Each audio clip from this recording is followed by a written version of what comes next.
Okay, welcome to the deep dive. Today we're going to get into a book that, well, it's caused quite a stir over the years in personal finance. That's Robert Kiyosaki's Rich Dad, Poor Dad. Mm-hmm. A very well-known one, yeah. And we're actually looking at a specific version today, the Arabic translation from Jarir Bookstore. Right, which is interesting. It pulls from the original copyrights, 97, 98, but the Arabic version itself is 2007. Gives you a sense of how these ideas travel, doesn't It it? really does, and how they get interpreted in different contexts.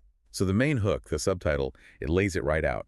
What the rich teach their kids about money that the poor and middle class do not. Yeah, it's a bold claim. And the book itself, in the intro, says its goal is basically to give kids a fundamental financial education, like understanding the business of life, as they put it. And it structures this through Kiyosaki's own story, his learning process. You get an intro, then the lessons. Right, the core lesson. Then this section called Beginnings, which kind of expands on things, and a conclusion. Oh, and that Robert Frost poem, strangely enough. Yeah, didn't expect that. I don't either. Okay, so you, our listener, showed interest in this, and that's why we're doing this deep dive. We want to unpack some of the main ideas, make them clear, see what's useful for your own thinking about finance. Without getting bogged down in jargon, hopefully. Exactly. Let's just get into it. Starting with the story itself, the two dads. Right, the central narrative device. It's set in Kiyosaki's childhood in Hawaii, and he talks about learning from two dads, his biological father, who he calls Poor Dad. Despite being highly educated. Exactly. PhD, government job, very smart man by traditional standards. But maybe not financially. Yeah. According to the book, anyway. According to the book, yeah. And then there's his friend Mike's dad, the rich dad. The entrepreneur. Right. Less formal education, maybe didn't even finish high school, the book suggests, but built businesses, became wealthy. So you have this stark contrast in advice, in worldview, about money, work, everything. Totally. Poor Dad emphasized education, getting a good job, security. Rich Dad pushed for financial independence, making money work for you. And that difference really fuels the whole book, starting with lesson 1, which is a big one. Yeah. The rich don't work for money. Okay, let's unpack that because it sounds counterintuitive at first. It does, but the idea is that the poor and middle class primarily trade their time and labor directly for wages.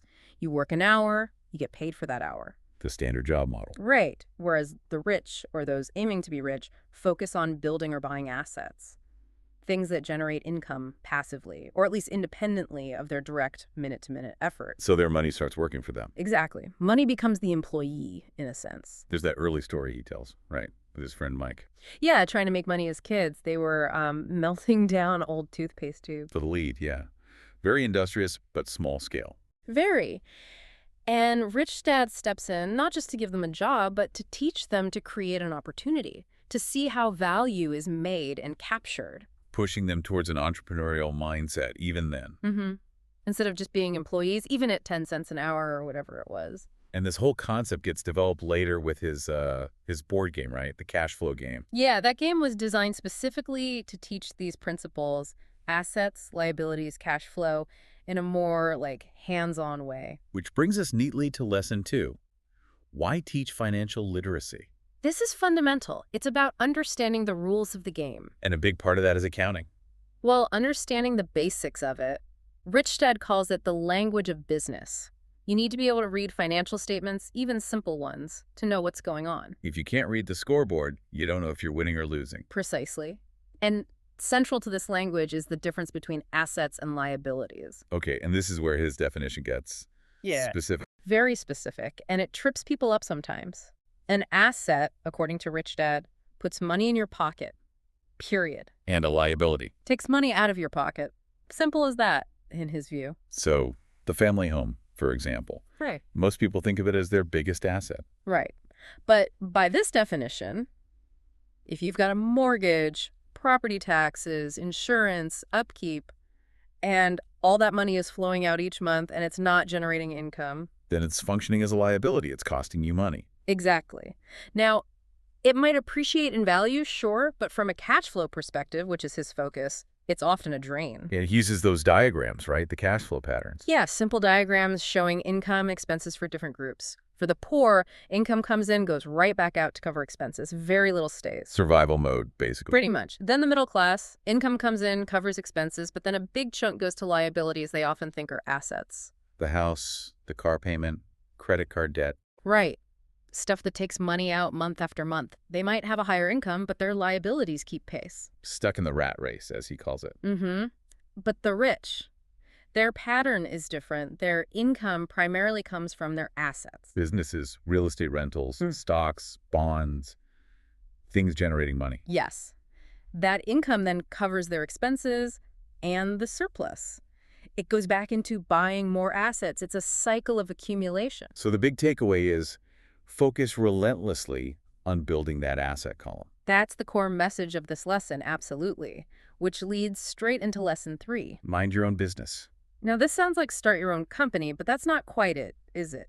Not necessarily. It's more about minding your own financial business, focusing on your asset column, not just your job. Exactly. Your job is your profession, but building assets is your business, even if you're an employee somewhere. So while you're working your job, you should also be using your time and money to acquire things that will generate income for you. Right. Because your job, essentially, makes your employer's business successful. Which is fine, but you also need to build your own financial foundation. And what counts as assets here? He gives examples, right? Oh, yeah. Stocks, bonds, mutual funds, the usual suspects. But also income-generating real estate, like rental properties. Not just the house you live in. Correct. Also, things like royalties from intellectual property, maybe a book, music, a patent, or even a side business that runs without needing your constant presence. Basically anything that puts money in your pocket reliably. That's the key. Consistent positive cash flow. Okay. Lesson 4 gets a bit more technical. The history of taxes and the power of corporations. Yeah, this one can seem a little dry, but it's actually really important to his overall strategy. What's the main point here? It's about how the tax system often treats individuals differently from corporations. He argues that, historically, taxes were levied on the rich, but eventually the burden shifted more towards the middle class. And corporations have ways to manage their tax burden. Legally, yes. The rules are often different. Corporations earn money, spend everything they can on legitimate business expenses, and then get taxed on what's left. Whereas individuals typically earn money, get taxed on it first. And then spend what's left. It's a different sequence, and it can have a big impact. So Rich Dad's strategy involved using the corporate structure. When it made sense, yes. To legally shelter income and minimize taxes by understanding the rules of the game. It's about financial literacy again, knowing the tax code, or hiring people who do. It's crucial to stress this is about working within the legal framework, not evasion. Absolutely. It's about understanding the advantages the system offers to business owners and investors. Got it. Okay, lesson 5. The rich invent money. This sounds magical. A little bit. But it's not about alchemy. It's more about financial creativity and intelligence. Seeing opportunities others miss. Exactly. Developing your ability to find deals, structure transactions, solve financial problems. It requires thinking outside the box. He uses his real estate deals as examples here, right? Yeah. Finding undervalued properties, structuring seller financing, identifying opportunities that weren't obvious on the surface. It's about creating value through intelligence and negotiation. So, inventing money means creating deals and opportunities through knowledge and skill, not just having capital. That's the core idea. Your mind is your greatest asset, and financial intelligence allows you to leverage it to create wealth, sometimes from very little initial capital. It emphasizes continuous learning about investments, markets, strategies. Definitely. You have to actively seek out that knowledge. Right. Lesson 6 is interesting. Work to learn, don't work for money.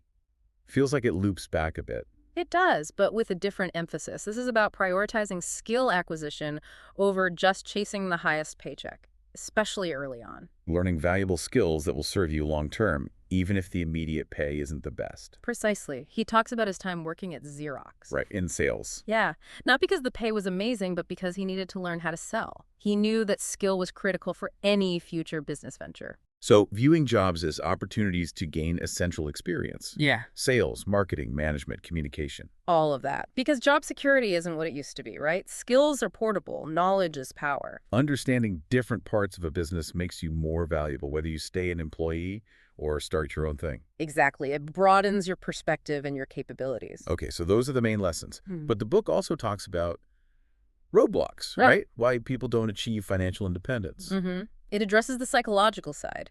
Things like fear of losing money, fear of taking risks. That's a big one for many people. Huge. Also cynicism, that sort of, it'll never work for me attitude. Laziness or maybe inertia, just not taking action. Bad habits, like spending habits. Yeah, living beyond your means, not paying yourself first. And finally, arrogance, thinking you know it all and being closed off to learning new things. So mindset is just as important as the financial knowledge itself. Arguably more so, according to the book. You have to overcome these internal barriers first. And building financial literacy actually helps reduce the fear because you understand things better. Makes sense. Knowledge builds confidence. Right. So finally, the book wraps up with getting started. What's the gist there? It's really about reinforcing the main points. Get financially literate, understand assets versus liabilities by his definition, focus on building that asset column. Mind your own business. Right. Develop your financial IQ. Work to learn valuable skills. And crucially, just start. Take small steps. Don't try to do everything at once. A marathon, not a sprint. Definitely. Learn something new. Make one small investment. Analyze your own spending. Just begin the process. So as we kind of wrap up this deep dive on Rich Dad, Poor Dad, hopefully this has helped clarify some of those sometimes controversial but definitely influential ideas for you. Yeah, the goal was really just to lay out the core concepts from the book as clearly as possible. And maybe prompts some thinking about your own situation. Take a look at your own finances through this lens. What are your assets? What are your liabilities using that cash flow definition? How could you start shifting things so your money works harder for you, even in small ways? Yeah. And maybe a final thought to leave you with. Considering how much the book stresses teaching this stuff early, how well do you think our traditional education systems handle financial literacy? That's a big question. It is. Or maybe just think about what was the biggest aha moment or the most challenging idea for you from our chat today. Something to chew on. Definitely worth reflecting on. Well, thanks for joining us for this exploration. Yeah, thanks for tuning in.